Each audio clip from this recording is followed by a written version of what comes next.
안녕하세요. 유나이티드를 거주는 남자 정진입니다.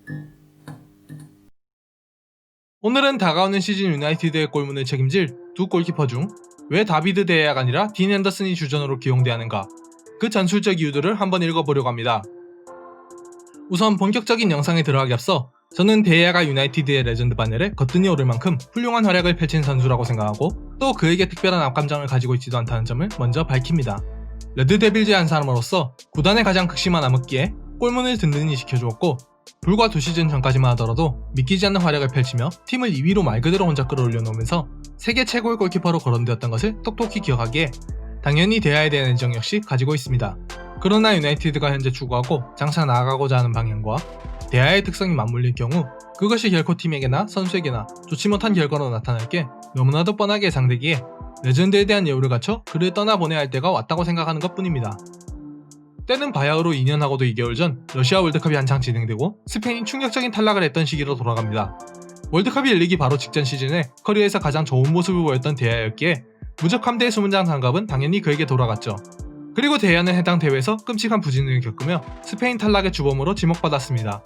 16강전까지 4경기에 허용한 7개의 슈팅 중 6개의 실점, 월드클래스 골키퍼로 거론되던 데야의 이름값을 생각한다면 쉽게 받아들이기 힘든 성적표였습니다. 해당 대회를 본 후에 당시에 저는 데야의 도금이 벗겨졌다고 평가했습니다. 안티사커, 버스 2대 주차로 대변되는 무리뉴의 태행적인 축구와 몸뚱아리만 놓고 보면 신체 스펙은 좋은 수비진을 놓고 데야가 전술적으로 장점을 극대화할 수 있는 환경을 유나이티드에서 부여받고 있으며, 그것이 스페인 대표팀에서는 반대로 작용했기 때문에 완전히 무너졌다는 사후적인 분석이었습니다.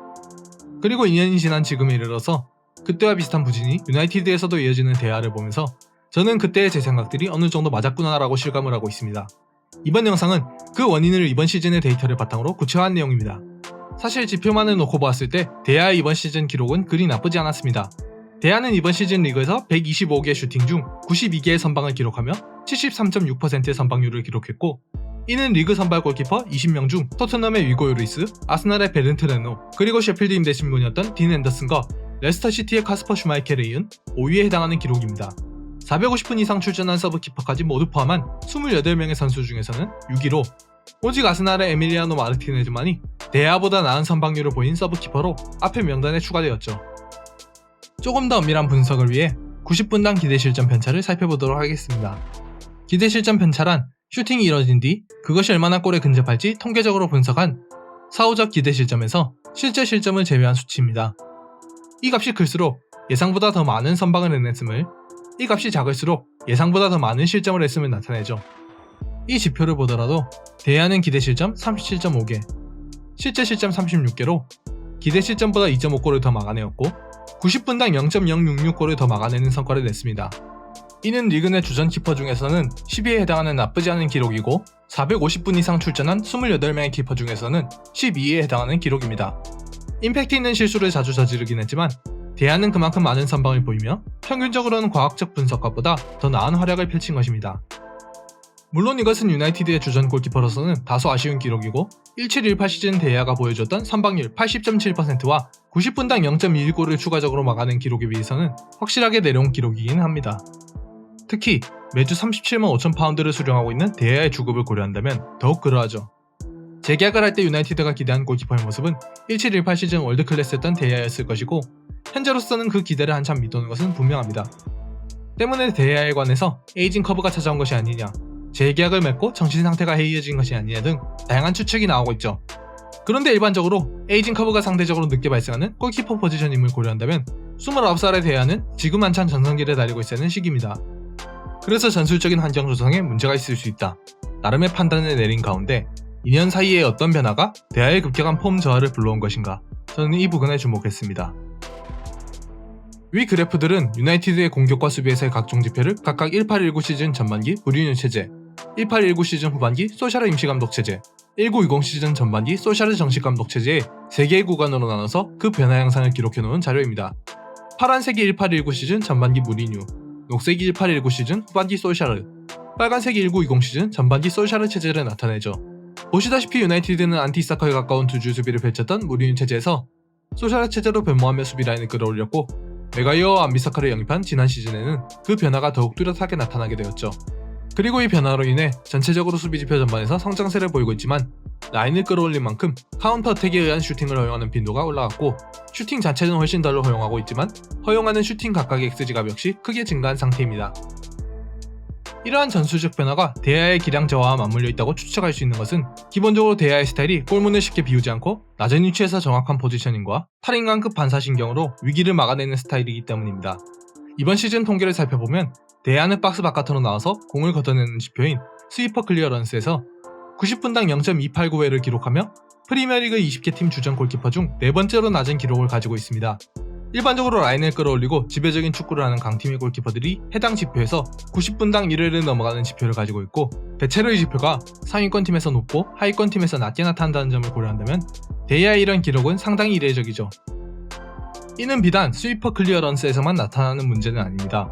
골키퍼의 높은 위치에서의 공중볼 장악을 의미하는 하이클림 지표에서 데아는 90분당 0.263회로 리그 내 주전 골키퍼 중 최하위를 기록했고 상대 288회 크로스 중 단 15회만을 저지하며 5.208%의 크로스 저지율을 기록하였습니다.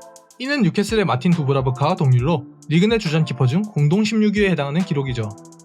입단 초기부터 박스한 장악력에 문제가 있었고 거친 프리미어리그 환경으로 인해 특히 어려움을 겪었던 데아이기에 이것은 분명 어느 정도 납득이 가는 지표이기는 하나 문제는 이번 시즌 데아가 범한 실점 41개 중 19개가 크로스로부터 비롯된 골이었고 대한지표로 코너킥에 한 실점 비율만 보더라도 데아는 리그에서 범한 실점 36개 중 8개를 코너킥 상황에서 범하며 리그 주전 키퍼들 중 전체 실점 대비 코너킥 실점의 비율이 가장 높은 골키퍼였다는 것입니다.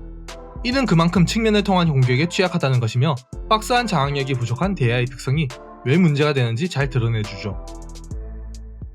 현재 유나이티드의 수비진을 구성하고 있는 맥과이어와 린델레프는 모두 그렇게 리커버리 속도가 빠른 선수들이 아니므로 라인을 끌어올리며 공격을 전개하다가 공이 끊어지면 상대가 빠르게 측면을 통해 공을 전개하고 그것을 중앙 채널로 밀어넣는 방식으로 미처 정돈되지 않은 박스한 수비 대응을 공략하고 있다는 것입니다.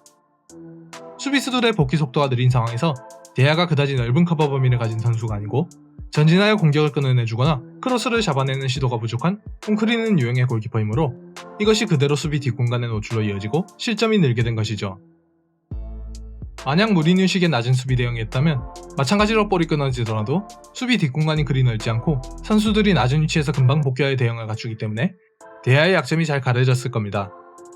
현대적인 센터백들의 역량으로 따졌을 때는 수준 미달이지만 박스 안에서 버티며 공중볼을 다쳐주고 부족한 데아의 장악력을 대신 커버해준 스몰링이나 존스 같은 자원들 역시 마찬가지로 데아를 적어도 이 부근에서는 보호해주는 역할을 했고요. 결국 스위퍼 클리어런스와 하이클레임, 크로스 저지율 이 세 가지 지표와 전술 분석을 통해 내린 제 결론은 데아가 라인을 올리는 축구에 걸맞지 않은 고전적인 키퍼라는 것입니다. 2년 전 제가 도금이라고 칭했던 그 부분을 정확히 관통하는 것이기도 합니다. 데아는 지나치게 정적입니다. 전성기 때는 자신을 보호해줄 수 있는 센터백 전사들과 시대에 역행하는 무리뉴의 전술과 만나서 철저하게 보호받으며 그 장점을 최대한 살릴 수 있었고 그만큼 눈부신 모습을 자주 보여주었지만 그 보호가 거치자 정적인 그의 골키핑 방식이 지닌 문제점들이 그대로 드러나고 있는 것입니다. 유나이티드가 향후 더욱 라인을 끌어올리는 축구를 구사하려 한다는 점을 고려할 때 핸더슨을 데아 대신 활용해야 하는 이유는 그래서입니다. 특히 측면의 빠른 역습 전환을 통해 느린 센터백들을 공략하는 방식이 데아와 함께라면 다음 시즌에도 그대로 유지될 위험이 높기 때문에 앞서의 모든 지표들에서 데아에 비해 더 적합하다는 것을 드러낸 핸더슨이 향후 주전 골키퍼에 더 부합할 것입니다.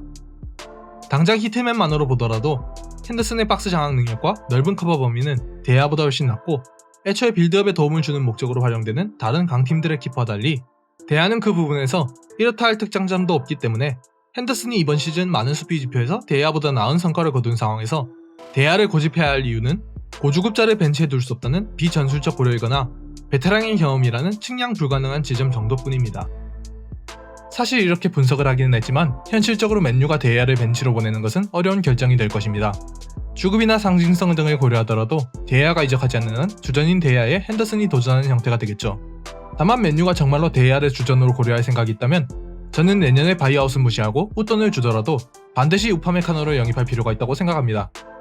세계적으로도 손꼽힐 만한 수준의 리커버리 능력을 갖춘 우파메카노는 전방에 폭넓게 전진하여 빌드업을 도와주는 동시에 데아가 부족한 모습을 보이는 수비 뒷공간 커버나 측면에서 넘어오는 크로스 저지가 가능하다는 점에서 빌드업 리더, 뒷공간 커버, 박스한 장악까지 가능한 몇 안되는 선수 중 하나입니다. 당연히 우파메카노가 데아를 도와준다면 앞서의 문제점들이 상당 부분 해소될 수 있겠죠. 제대로 환경만 조성된다면 대야는 여전히 현재 핸더슨과는 비교도 안 되는 잠재력을 갖춘 선수이고 이때는 당연히 주전 골키퍼 장갑이 대야에게 돌아가야 할 것입니다. 정리하자면 저는 대야가 라인을 내리는 축구를 구사하는 팀으로 가면 여전히 적어도 리그 베스트급 활약을 할 수 있는 골키퍼라고 생각합니다. 다만 스타일이 현재 유나이티드가 추구하는 방향과 맞지 않고 그것을 고치기에도 이미 너무 굳어진 플레이 스타일을 가지고 있기에 이제는 이별할 때가 가까워져 오고 있다는 것이 개인적인 판단입니다. 명실상부한 레전드이지만 선수에게나 팀에게나 이 이상의 동행은 서로의 추억들을 더럽히는 시간이 될 것이 눈에 선하기에 다음의 단계에서는 레전드에 대한 예우를 갖춰 그가 활약할 수 있는 팀으로 떠나보내주는 것이 이치에 맞겠죠. 이번 영상은 여기까지입니다. 이번 영상을 끝까지 보신 분들 중에서는 이번 영상에서 다룬 지표 내에서 크게 눈에 띄었는데도 불구하고 다루지 않고 넘어간 부분 중에 핸더슨의 낮은 패스 성공률에 대한 문제가 있었다는 것을 눈치채셨을 겁니다. 다음 영상에서는 이 부분에 대하여 유나이티드의 후방 빌드업 시스템이 어떻게 문제가 되었고 현재 그것을 어떻게 풀어내려 하고 있는지 그리고 핸더슨이 주전으로 나서더라도 현재의 낮은 패스 성공률이 크게 문제가 되지 않을 수 있는 이유는 무엇인지 유나이티드의 후방 빌드업에 관한 내용을 종합적으로 다뤄볼 것입니다. 오늘의 영상이 유익하셨다면 좋아요와 구독 한 번씩 부탁드리며 영상으로 제작하지 않는 세세한 내용들은 네이버 카페 레드데빌즈에 칼럼으로 작성하고 있으니 관심 있으시다면 방문하셔서 읽어보시는 걸 추천드립니다. 시청해주셔서 감사드리며 다음 영상에서 뵙겠습니다. 지금까지 유나이티드 읽어주는 남자 정진이었습니다.